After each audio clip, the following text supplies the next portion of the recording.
I know, but you know what? It's interesting because I was talking to a new client. I'm going to be getting a new listing in Quincy, and we were going over everything. And I was like, okay, well, let me see. I'll call the photographer after my show tonight. I'll see if he can do, get our pictures maybe the 22nd, 23rd, and then we'll go live the following week. And then our first open house will be March 3rd. And I was like, where did the month go? Yeah, it's crazy, Yeah. and we get an extra day this month, so Oh, yeah. It's leap maybe year. you Leap year. may get a little confused moving Yeah. forward. But hey, we're getting closer to spring. You know what? Every day. And have you noticed that though with the light? Like it does seem lighter, Mm-hmm. you know what Yep. I mean, at 5 o'clock. So, again, to all of our listeners, happy that I'm here on a Tuesday night. Usually I'm not. Melissa is at the Bruins game tonight. So that's where she is. And I don't know if her mom is listening or not, but I heard it's her mom's birthday today. So It Happy happy is. birthday. birthday. Yeah. It's also Jasmine Glasgow's birthday. Hmm. So happy birthday to Jasmine. I said happy birthday to her this morning as well. And then, Larry, I'm going to see if you Mm-hmm. can. Who is this person in the room with me right now? So go ahead, say something. Hey, Larry, how you been? I Yeah. can't recognize the voice. I know No. because she isn't on that often anymore. Why No. don't you introduce yourself? Let everybody know who you are. I know. I feel like I'm a A legitimate stranger. I'm a legitimate guest on the radio show these days. It is Mary Oh. Horton now. Oh. So I Wow. haven't been on in quite some time. I've been letting these girls have fun. Well, Working. I'm busting my butt out there. It might not be spring market yet, or I guess it almost is, but it's been a really busy first 2 or a month and a half of the year. Yeah, it has been busy. So if anybody's watching us on Facebook Live, don't pay attention to how I look because I look a ragged mess. No, you don't. You always But look beautiful, please. yeah, so I'm excited to be here tonight because Wait a minute. Is that a sweatshirt you're wearing? I am. Oh, we're not dressed for the show, are we? Here? No, I am dressed for not the show. I'm For the dressed for the winter, snow. winter day. She's Yeah. dressed for radio. Yeah. I've always said that. I do better not on camera. I know. But yeah, so I'm excited to be here tonight because we're talking about one of the things that I think I love the most about real estate, and we have a passion in. We're talking Yeah. all things new construction, right? We are, yeah. And we actually have Jasmine Glasgow is joining us as well as George Post. So they are the co-owners, right, of Maritime Mortgage. And they are joining us through Clubhouse now that Larry has gotten that all squared away for me and we're able to do that. I'm so excited. It sounds so good on Clubhouse. I was saying that earlier. Yeah. It's just it's awesome. Yeah, it sounds great. I've tuned in a couple times. So Jasmine, George, hello. Good evening. Wow, you are loud. That's good. Did I come through? Brilliant. You came in fast and furious. You sure did. So, George, why don't you tell our listeners a little bit about yourself? Introduce yourself to everybody. Yes, thank you. First and foremost, thank you so much for having us. Yes, I am a senior loan officer with Maritime Mortgage. I wish I was co-owner. That would be Jasmine and Colin Brenner. Oh, yeah. It's Colin. Mary, you said it, yes. But the big birthday girl, Jasmine, of course, right? But I am George Post, who's a licensed loan officer with Maritime Mortgage, and I've got to get this out of the way, but my NMLS is 1693795, and our company's license is 2708, because compliance is important and doing things by the book is certainly important, and we'll dive into that how it regards to new construction, of course, because there's lots of important steps to get through. But yeah, I'm a local loan officer, and I live here in Scituate, here on the South Shore. Little bit of a small-time real estate investor, a couple properties, but I love talking real estate and helping folks get, whether it's first-time foot in the door or purchasing a beautiful new construction. Just here to chat all things real estate. That's Come on, awesome. George. Don't sell yourself short, DIY mortgage guy. I know your Instagram handle. Yeah, and I want to dive in later. We'll get into it, but really, the beauty of new construction in that you're really front loading all of that hot water tank roof, and we'll dive into it, I'm sure, in a bit. But there's so much brilliance in terms of financially of how, like, you're moving into a finished product that you're not going to have to tackle any of these items for, knock on wood, for quite some time. You could still do a little DIY when it comes to the finish work. You could still, Yeah. some people like to do it themselves. but maybe not the hot water tank. Yeah, No. definitely, or the roof or the siding. Right. Yeah, you don't have to put in new windows. I guess that's all those things. I was going to say something else about the mortgage. Yeah, we are definitely going to get into the mortgage aspect of things. But to all of our listeners, I know Melissa does such a great job at this, but if you are listening to WATD, not only can you call in with a question and Larry will send you over to us, but you can also send in text messages now to the studio and he is able to read them. So many things have changed since Yeah, last time I was know. here. Well, that was just new this week. Somebody actually sent it. Yeah, I can say it. I'm not going to say the person's name, but somebody said, "Oh, just what I want to listen to is the personal life of Sharon McNamara." And here's the joy. Keeping it Here's real the- with real estate. Hey, you know what? Here's the thing.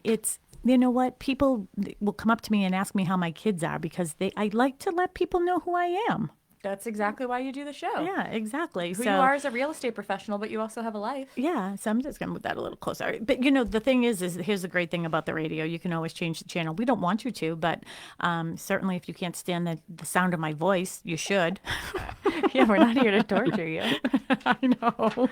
Yeah, let's just say it was a listener who was also maybe in the same industry as me. But we had a nice conversation afterwards because, of course, I called him. And, Yeah, dude, never put it past you. yeah, I just wanted to know what is it about me that irritates you. But anyways, enough about that.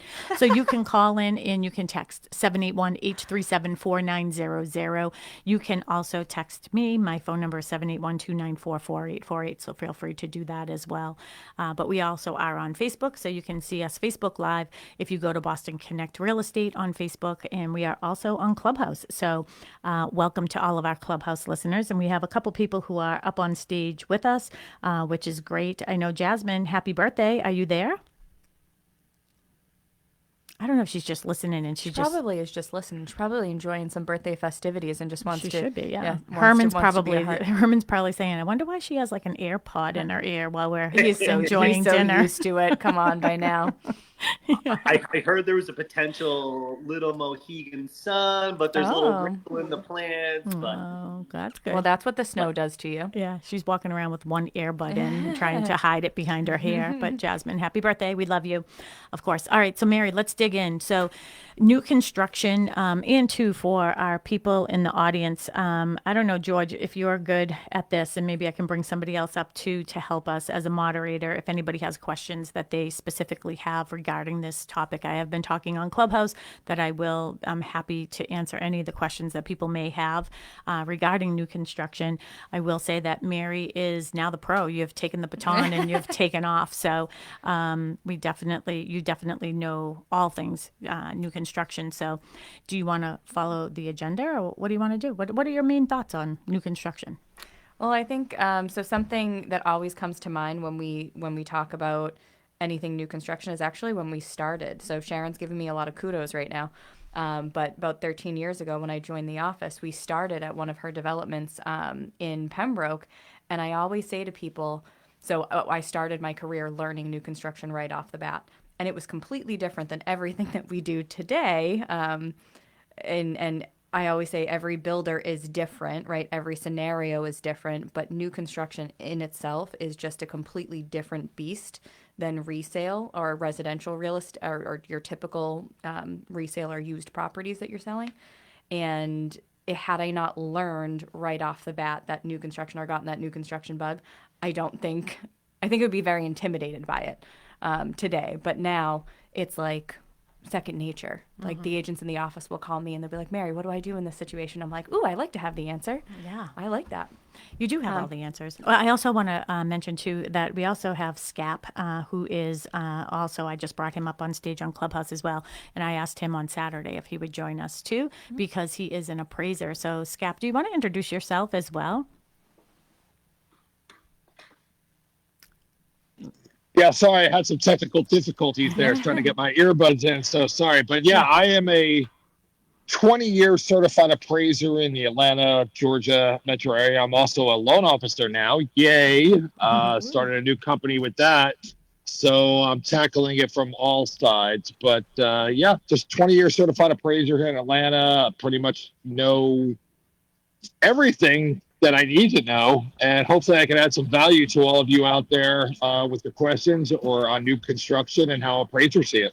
That's awesome. I'm so glad because on Saturday, what happened is somebody had brought up a simple question for me, and we were talking. And one of the things was, it's interesting because we just had an appraiser come and all I have is studs there. Yeah. So, what is that whole process? And between SCAP and George, they'll be able to help us as we get into that whole process of, why does the appraiser have to come if there's nothing there? And George can explain, the whole process. Like if do you need a construction loan? Do you not? Can you get a conventional?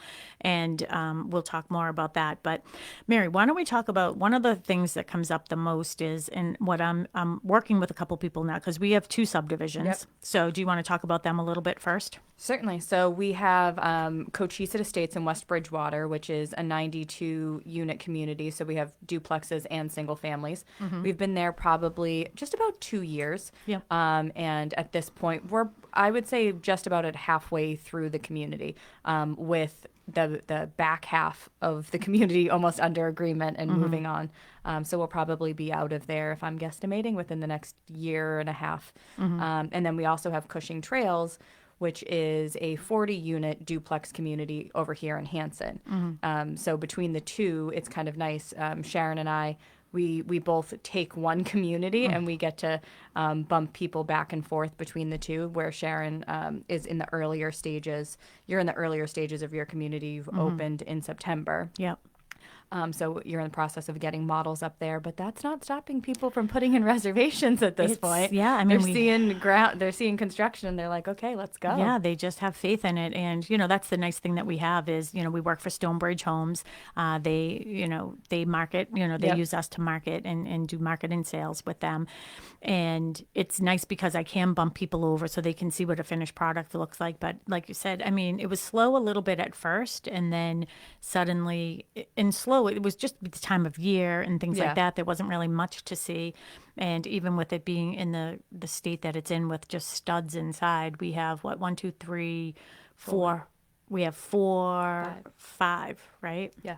Yeah, so we have 5 that are under agreement right now. So, things are moving along quickly over there. And then after the show, I have to call another woman who's interested in putting in a reservation too. So then we'll have another one. So, yes, that 40 goes quick when you talk about it in that context. And I'm guessing we'll probably be there 2 years is what my guesstimate is over there. So at the pace that we're going, it will go by fast. So, but one of the main questions that people will say is, that they're not familiar with that process, and like getting me from, foundation all the way to, finished counters, that process. Do you want to give people just an idea of how we do it at ours? Yeah, because it will actually lead into something for George as well. So for us, if we're talking about a ground up construction, we're not doing traditional offers the same way you would on a resale property. We have a reservation period, and what that does is reserve the lot and the house style that you're looking for to you for a period of 2 weeks.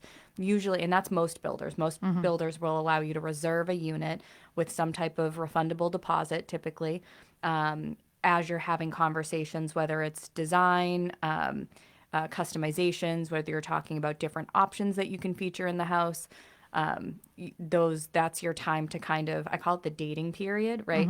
You're entering into, like, you're going out on a Tinder date, right? Before you decide that you actually want to be in a relationship with somebody. Yeah. So reservation is dating. And then once you get to purchase and sales agreement after those 2 weeks, that's when you're like, okay, It's official on Facebook? Yeah, it's Facebook official. I could see a future with this person. And that's where a larger deposit would come into play. That can be anywhere from, different builders do different things, but our builders require 10% for customizations, essentially, 10% of whatever the purchase price ends up being. And then oftentimes what people are asking in that conversation is, how does the financing work? Is it a construction loan? Is it a traditional loan, end-term loan? Are they actually paying, the subcontractors, or is the builder funding the project? So for us, it's working with Stonebridge. They fund the project. They build the houses. So you just put your deposit money down the same way you would A resale property, and then they build it. Yep. But George, so that's something for you. So oftentimes people will ask us, is it a traditional loan, or is it a construction loan? And I always have lots of thoughts about pros and cons, pros and cons for both. So if you want to talk about that a little bit. just to say, the pro for a traditional loan versus or a pro for a construction loan? Yeah, and particularly with those two developments in particular, it really is just the builder builds the beautiful, nice home, and you are closing on that loan, right? And that you have a finished product at the end of the day. And in terms of a lot of underwriting with mortgages, we're looking at different risk profiles, but being delivered a finished product that basically it's on the builder to deliver that, right? Which is different than a traditional construction loan where we're bringing in the builder, we've got to vet them, et cetera. This is hey, you're buying a finished home. Yeah. So in that instance, that really is just a standard, most folks offer that 30-year fixed type of really just standard mortgage. And good point bringing up that kind of reservation versus the deposit versus with the purchase and sale and how much they're really putting down. You think that, hey, 20% down, a conventional loan, that reservation can kind of turn into the deposit, which kind of can turn into your down payment with the mortgage. They can really all tie into one another, which can kind of be initially a popsicle headache for some folks. But when you sit down and say, okay, X is leading to Y is leading to Z, okay, it all makes sense now.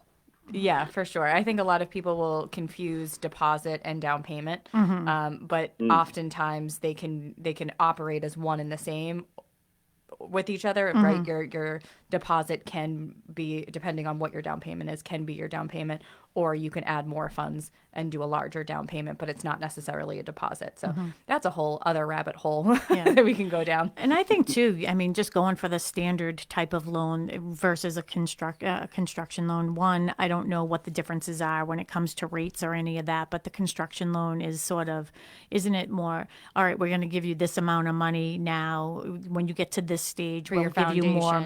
We'll give you more money, and it's like through this process. So I'm assuming at that point. So here comes a question for SCAP as well to go along with you, George. Is that is the appraiser coming back each time to verify that this is where the next step is, or how do you handle that?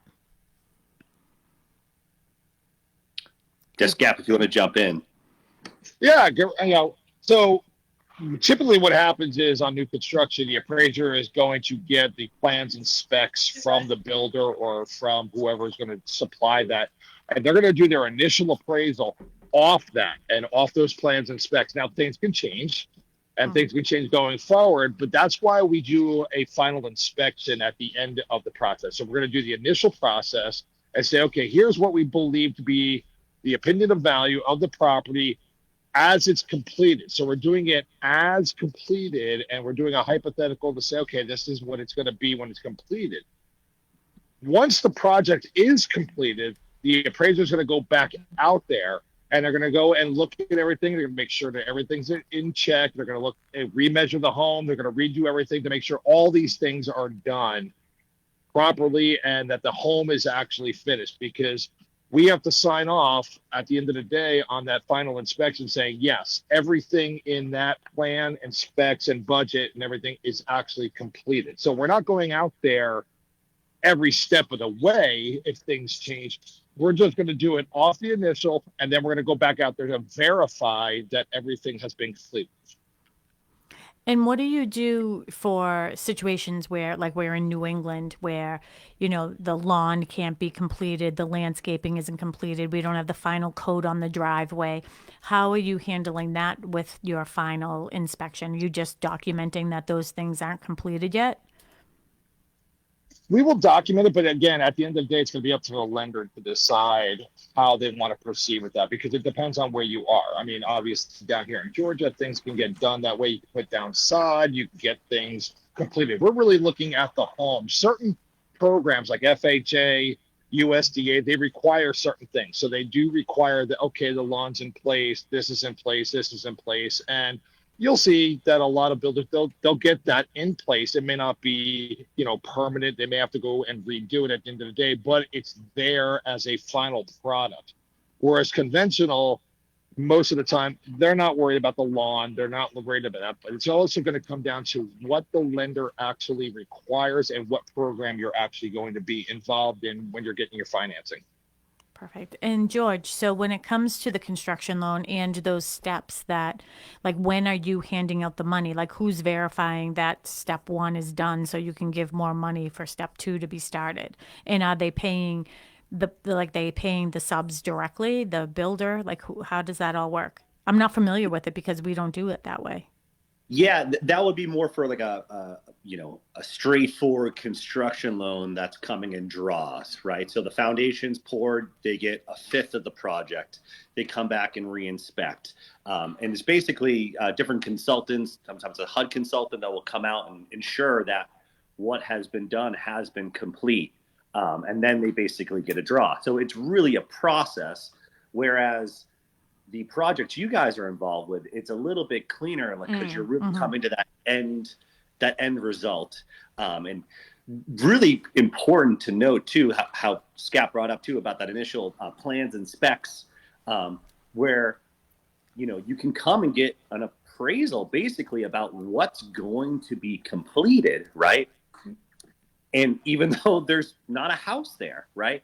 And that is important because when it comes for us to underwrite these folks that are buying a piece of real estate, right, is that what is the home going to be valued at can impact our borrower's mortgage, right? Because not every borrower is putting 40% down. They could be 10% down. It all comes back to loan to value. So it is pretty interesting to see that based upon, hey, what is this product going to look like at the end of the day? How does it appraise now compared to what's out there? So actually, while you were talking about that, I was thinking in my head, a lot of times people get very confused by the financing process in new construction because of the appraisal and because of this hypothetical initial appraisal when the house isn't completed. So oftentimes we're hearing, so just if we're using our sites as an example, our average is 6 months to build from the time we sign purchase and sales agreement for ground up, meaning the site work hasn't been done, no foundation is in. And the builder, because they're going to customize this house to your selections, wants you to have your commitment letter at least 60 days, but so at least 90 days after you sign purchase and sales agreement, but more preferably 60 days.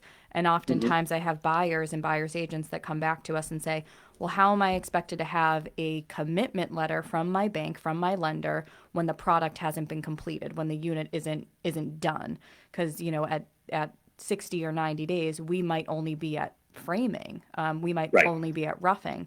And in my experience, that's where this initial hypothetical appraisal comes into play, because everything else for the loan process or from the buyer side can be completed, right? They can be fully vetted, they can be fully underwritten, essentially, with the exception of the project being completed. Is that correct, right? Exactly. It's knock on wood. Yeah, knock on some wood, and please. I think we are still trending that way in the supply-demand environment that we are in, right? But we are in an increasing, appreciating real estate market, right? Which actually lends to the fact of buying a piece of, getting your foot in the door with some new construction. You can sign that reservation and get your foot in the door. And by the time you get across the finish line, the thing might be up 5% in terms of value by the time you initially signed up. Oh, yeah.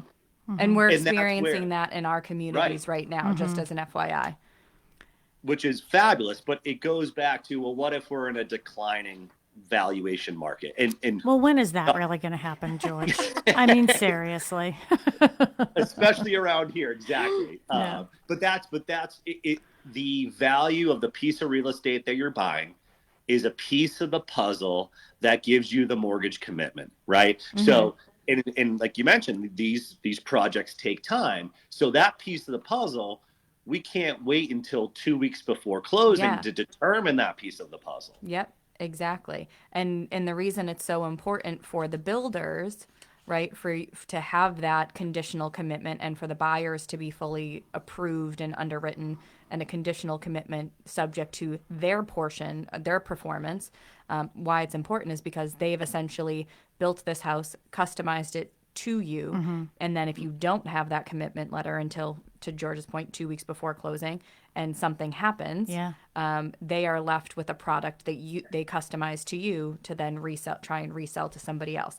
That's for them a difference between, again, the construction loan, right? I would say a construction loan, you're building a custom house. You're building a fully custom house, working directly with your builder. Actually, Evis Mason, who works here at the office, she's a real estate agent with our team. Actually, she did a custom home. She just built a home in Needham, I think, maybe.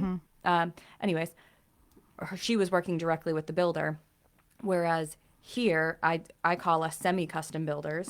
With Stonebridge Homes, we're semi-custom, and that's why they only take that 10%. That's why it's a conventional loan, because you have some customizations, but it's not the whole world. I mean, I could go crazy if I'm building a house. And Scap, I have another question for you as well, too. So when it comes to the appraisal part of this is, you're looking at the specs and you're looking at exactly what they're getting. And then people do these upgrades, right? So the upgrades, you're not seeing the level of cabinets. Like you're just seeing, you know what I mean? Like how are you appraising something that That's a good question. you don't even know like the value of? Like, so we may have our base price, but then people upgrade 2 levels. How are you figuring that out to appraise it? Well, that's a great question. Yeah. And initially, when you sign your contract and I get those plans and specs, I'm going to try and obtain as much information. Meaning, not only do I want the architectural plans of it, I want to know what you're actually paying for, what kind of upgrades you're going to be doing. Again, this can change halfway through, where you say, "Oh, I want to do marble countertops instead of granite countertops, and instead of carpeting, I want this and this and this." So that's kind of why we do the final inspection. We go in, we look, but you want to make sure that the appraiser understands that things have changed along the process. So you want to communicate with your lender partner. You want to communicate with everybody to say, okay, everything's the same, but they did additional upgrades. They did this, this, and this. So when I finally go out there and I look at everything, my value may change. It could possibly change at the end of it. However, I want to know what you're doing initially, and if you can get more information to me of that you're doing all these upgrades prior to the construction or mid-construction when I come out to the property, that's going to give me a level of knowledge and something to see and understand that you're doing all this to compare it the right way. Yeah, because in some instances, when people are doing, even though it's semi-custom, you could have, and people ask me this question every single weekend when I'm doing, open houses over there, and I'll say, this is what our standard is. We have 9-foot ceilings, we have hardwood floors, you have a choice between this and that, blah, blah, blah. And I go into the whole thing. And then I'll say, but if you want to add a fireplace, you can do that. If you want to add this island, you can do that, right? So there are different things. If you want to add, decorative benches, if you want to add, crown molding. Crown molding, built-in shelving, like all these things you can do. Wainscot. There's so many things you can do. And people every single weekend will ask me, well, how much should I expect that I have to spend on upgrades? Like they think it's like one of those things where I'm trying to upsell them, and I'm really not. Like you could live in the house the way that it's being built. It's really on choice. But there are people who will spend maybe $10,000 for upgrades. Then there are people who will spend $100,000. Yep, absolutely. Right? So some people want, 30 extra recessed lights, and some people say, please take out the recessed lights. It's really everybody relative. everybody lives differently. There is no, in our experience, there is no standard, right?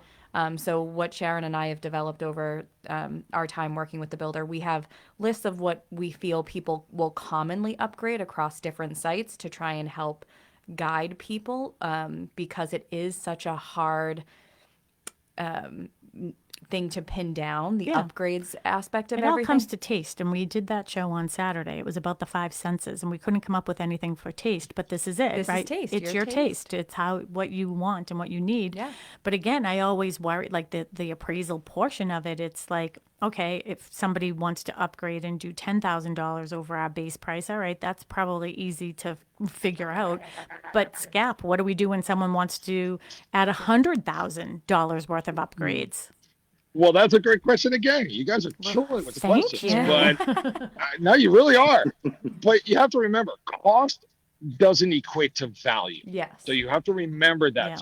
Yeah. So, somebody might want to do 10 grand in upgrades. It may not equate to them getting extra value in the property. Now, if we're Yeah. talking, Like your if you're ROI. a price, yeah, if you're talking a price point, and I'm from New Jersey, so I know how expensive things are up in the Northeast. Mhm. But if we're talking $700,000 home here, and you choose to do $100,000 in upgrades, one, that's your personal choice that you're doing that. So it may not equate to actual being, more valuable or having a higher value because you're choosing to do these things. That's number one. But number two, it could be considered an over improvement for what the actual market area and what your community has.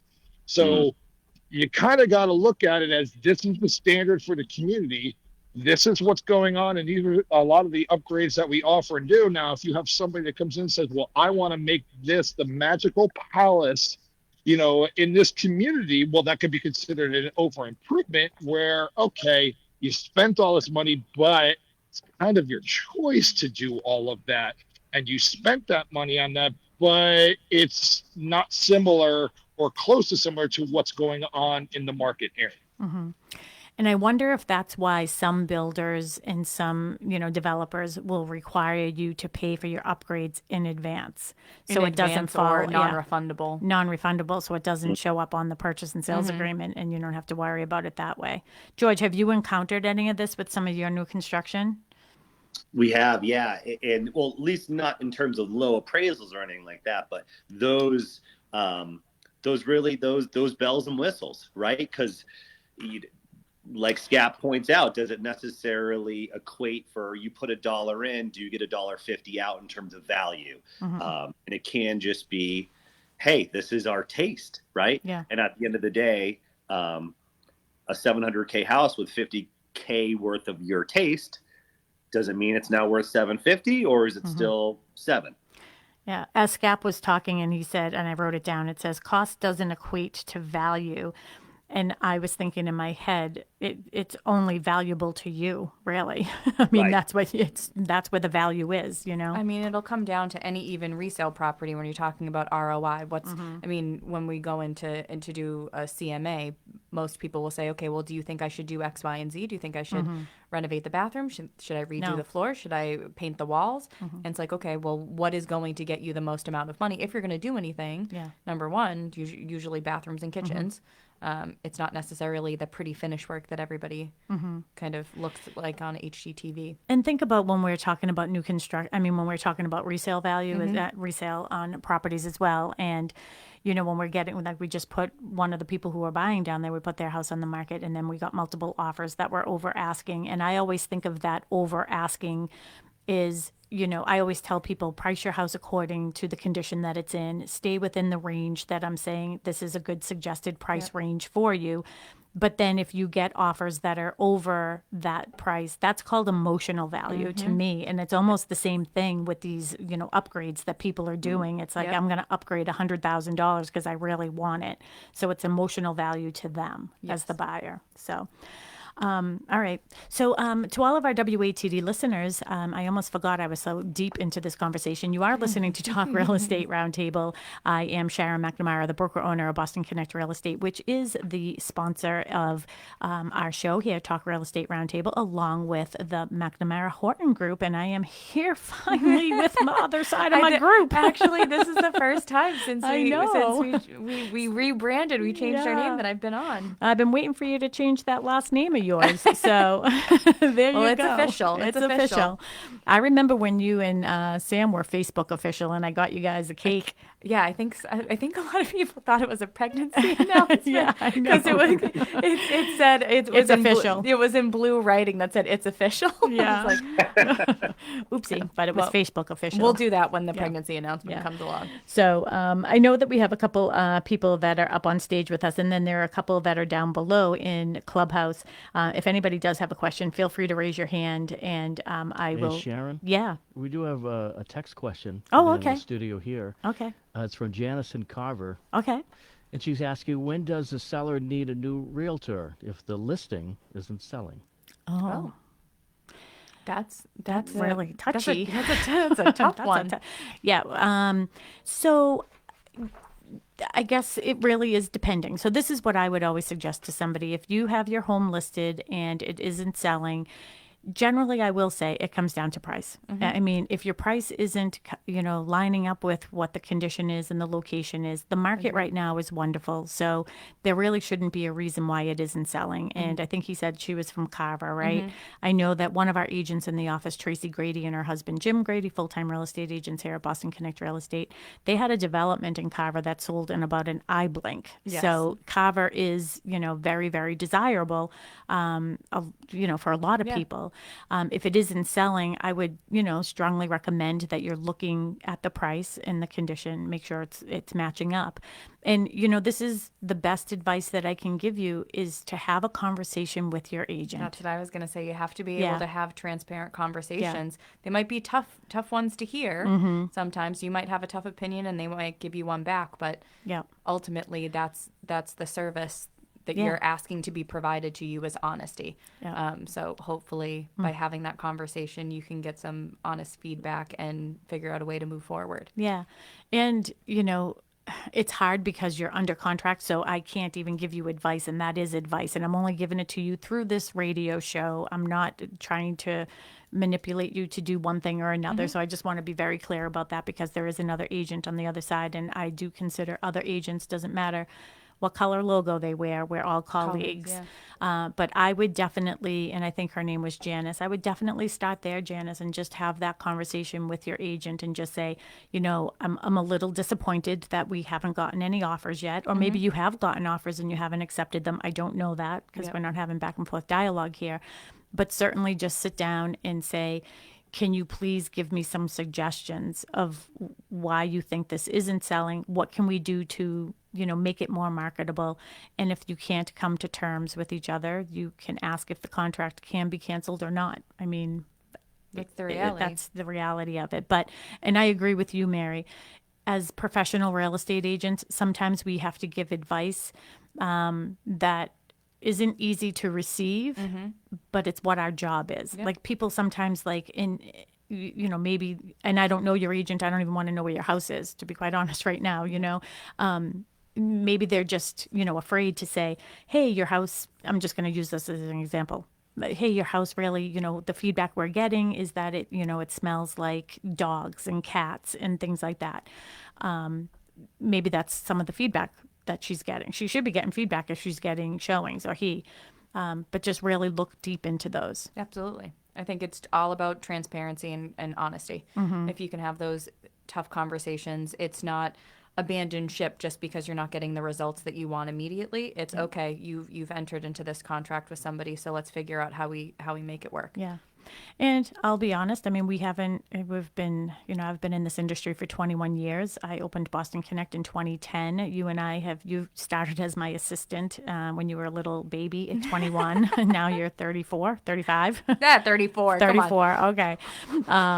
Prematurely aging me. Yeah, but you've been doing this a long time with me, and we've been very fortunate that all of our listings have sold. And I think really look into the marketing and the advertising. I know for us, it's always professional photography. Yeah, it's always it's a brand, it's appearance. It is a good a good remarks and good just getting it out there and getting it out there in a positive light. Yeah, absolutely. So, well, and I wish you luck, Janice, with all of that. And, definitely have a conversation with your agent, and hopefully that will help you get to the next stages. Yep.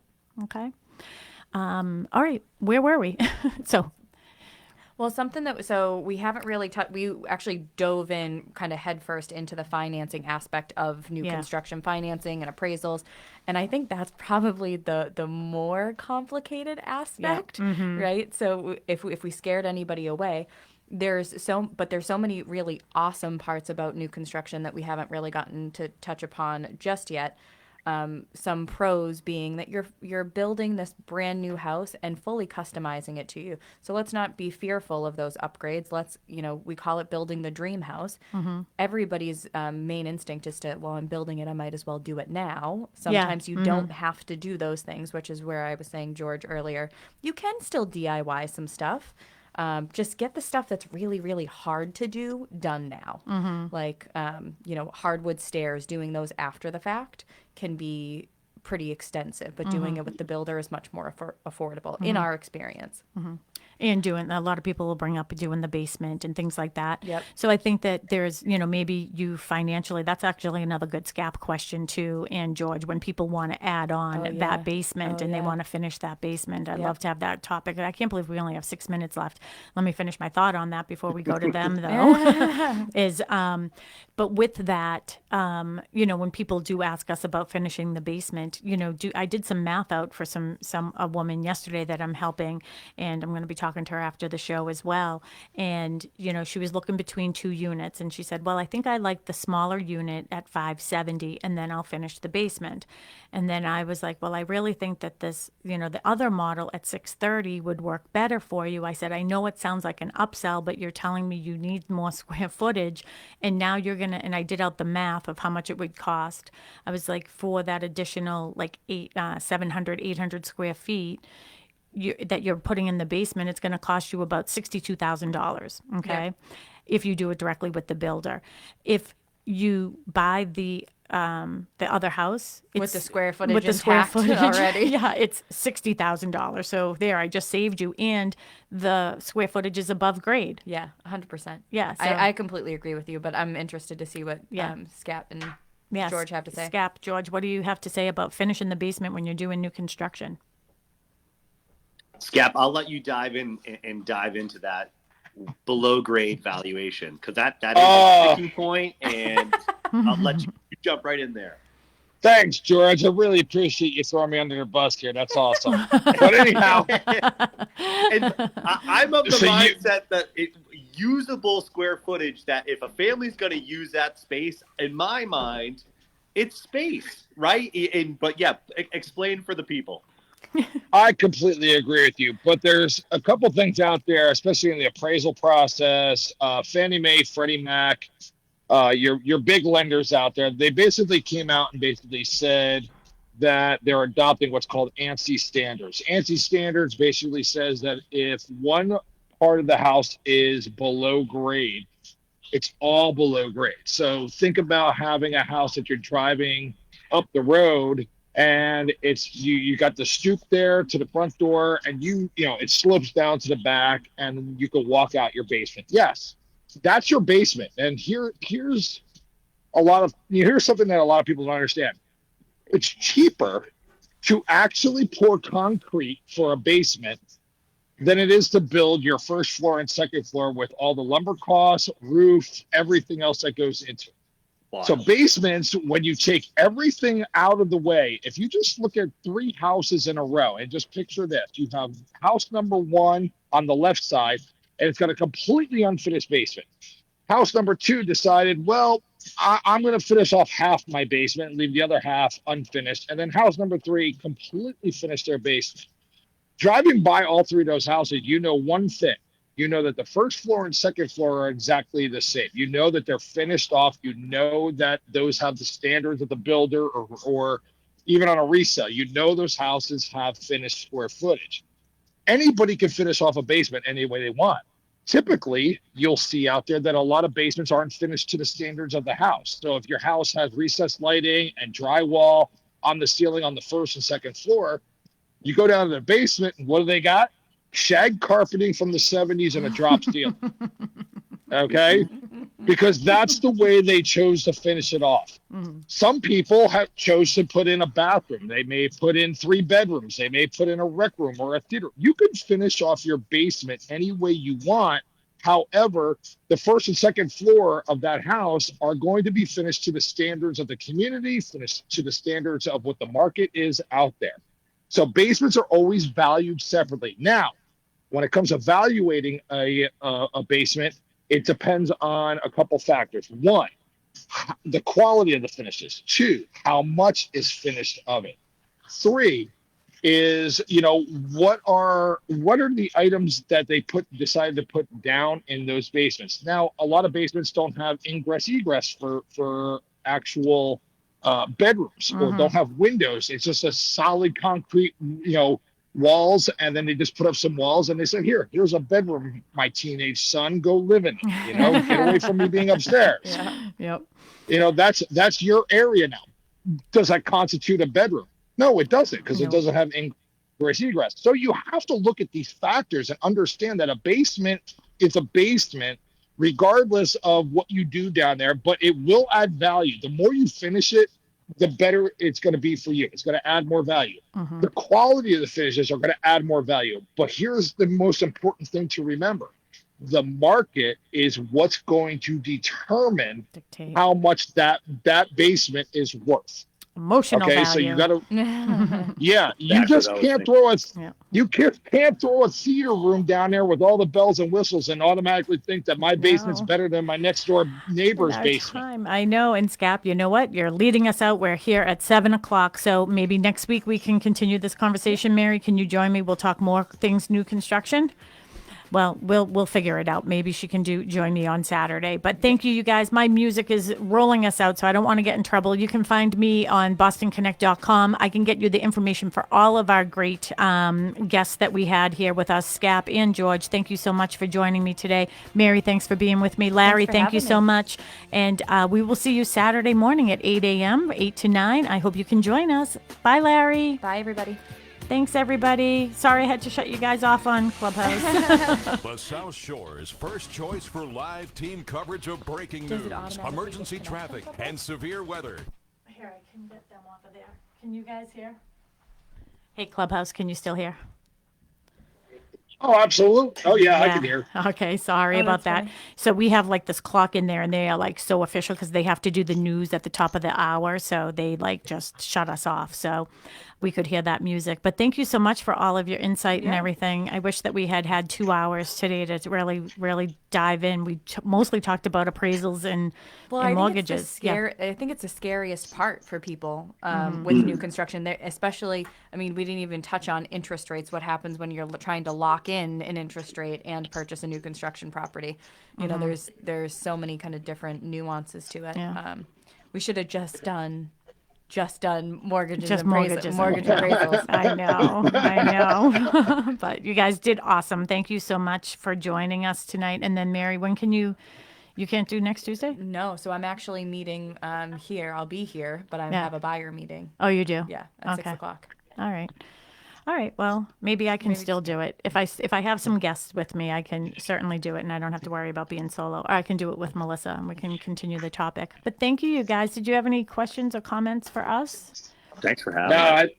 Yeah, thanks. I mean, you guys, I was on with you, last year or the year before? Last year, I think, So, yeah. I mean, it's awesome again. And, if you ever need me, just let me know. I'm always, want to come on with you and just talk about this stuff. So, no Perfect. problem whatsoever. I appreciate it. And then, too, did you hear me stumbling a little bit with our caller? Like, it's such a touchy topic. Yeah. I was like, all right, well, if she sucks, get rid of her. Yeah. Well, that's like what you It was want to sound say. advice. Very sound advice. Yeah, that's what you I mean, want like, to it's say, like- but not publicly on the radio. I know. Don't market worry is about it. open.